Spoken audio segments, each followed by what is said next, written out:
Quarantine, huh? 2020 has been an insane year so far with only 6 months in. Having so much free time at hand has really helped me get through the dreaded.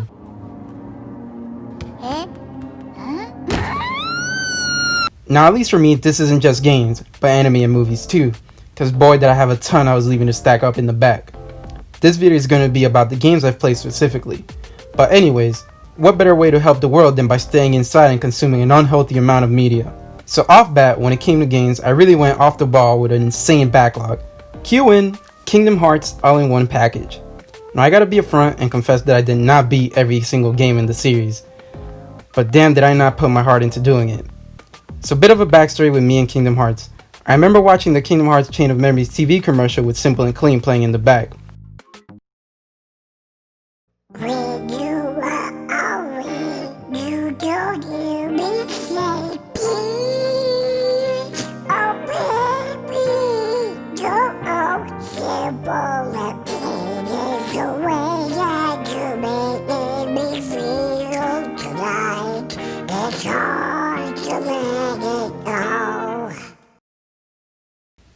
Wasn't that a good ass commercial? Well anyways, this led to me begging my parents to get it for my birthday for me, and me playing it with having little to no idea on how to beat it for the next, 5 years. After this, a bit later in life, I borrowed the first HD collection of Kingdom Hearts to beat the first game, and didn't really get that far to be quite honest. Then later on, for some reason, I got the second collection, and actually played through the entirety of Birth by Sleep, and enjoyed it a good deal, especially the music and Aqua, though the story was confusing to say the least. Fast forward to 2020 with quarantine, and I finally have the time to do my best to get through the series. Right off the bat, we got the first game, and what a pain in the ass this game was. I decided on playing it on proud mode for some ridiculous macho reason that I can't remember, and I was getting metric clapped by anything that moved. So what's with this game and the most archaic and most confusing way to progress the story or move past certain parts or get certain items? Having to constantly run back and forth to make characters appear under certain conditions so you can talk to them, and then having to do cryptic ass puzzles that I even had friends agree with me that no one could really figure out using common sense. Story wise, nothing crazy, typical JRPG flair. Starts off semi-normal, and by the end of it you're saving the world, or worlds. All in all, 7 out of 10. Kingdom Hearts 2. Now it's regarded as a classic by many, and I hadn't even so much as touched this game in my lifetime. So lo and behold, when I finally do, I immediately see the hype. Everything, and I mean everything, was such a massive improvement over the first game. Sure, the story was complicated and you need a chain of memories to understand it, but it was somewhat okay to follow.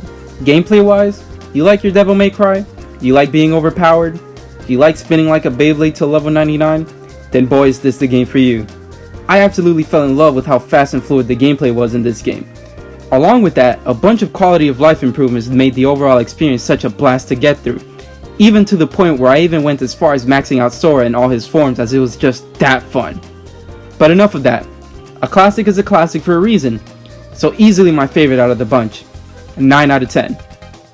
The last I played from the collection before I got burnt out was 0.2 A Fragmentary Passage, and ooh boy is that an experience, alright. Now from what I understand, this was made as a sort of demo to satisfy the fans in some ways, and it was early on in their development of Kingdom Hearts 3 with the new engine. And boy can you tell with the game, since it feels sluggish and stuttery to the point where it even feels jank and terrible to play. Along with that, the team hadn't really found their footing in how they wanted their game to look, so at times the game can even look a bit bad to the eye. And for the story, it's just about the continuity of Mickey losing his shirt before the ending of the first game. No really, that's the only relevance to that game's story. Along with that, 3 hours of playtime I honestly can't even recommend unless you are the most diehard of fans that need to see everything. But really, there's better stuff out there. Overall, 4 out of 10. Now that we got that out of the way, let's get to the good stuff. With the Final Fantasy VII Remake looming over me as quarantine continues, I ended up playing through the original game for the very first time. Now mind you, my only experience with FF7 is a little jank by default, resorting to when the Blu-ray was first coming out and me seeing the display with Advent Children playing and being absolutely blown away by how beautiful it looked at the time, and how absolutely cool Cloud looked to me, where I then ended up buying the DVD and then a couple of years later the Blu-ray. So all in all, I've watched that movie a good amount of times, that's for sure, and every single time I barely understand most of the plot and callbacks to the original, but goddamn if I don't love those fights. Along with that, I played a couple of hours of Crisis Core on the PSP, but not nearly enough to make a dent in that game, to be quite honest. So all in all, my experience with the original game was zero, so it was a blind run. As soon as I started my journey, I was honestly hooked. Square really had something special on their hands with FF7, and I can see why it was such a landmark game for the gaming industry as a whole. The gameplay, while simple, was also deep for players to really make unique and distinct with materials. Along with that, a pretty banging story, though a bit convoluted, nothing to the point of Kingdom Hearts or anything though.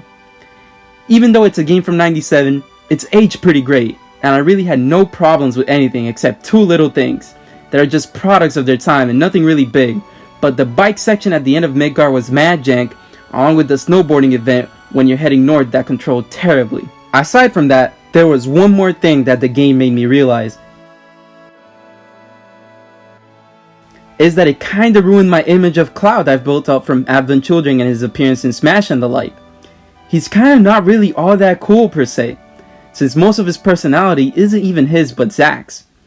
He never made it to Soldier First Class, and never truly was the big old badass he thought he was, until the very end of the game where he takes on Sephiroth by himself in that amazing finale of a boss fight. Overall, I really enjoyed my time with it, and the soundtrack is something that I'm still listening to long after the credits have rolled. So by the end of it, this is absolutely a 9 out of 10 game. Well, that about does it for this video. Thank you for watching and hearing me ramble on about the games quarantine has allowed me to get through.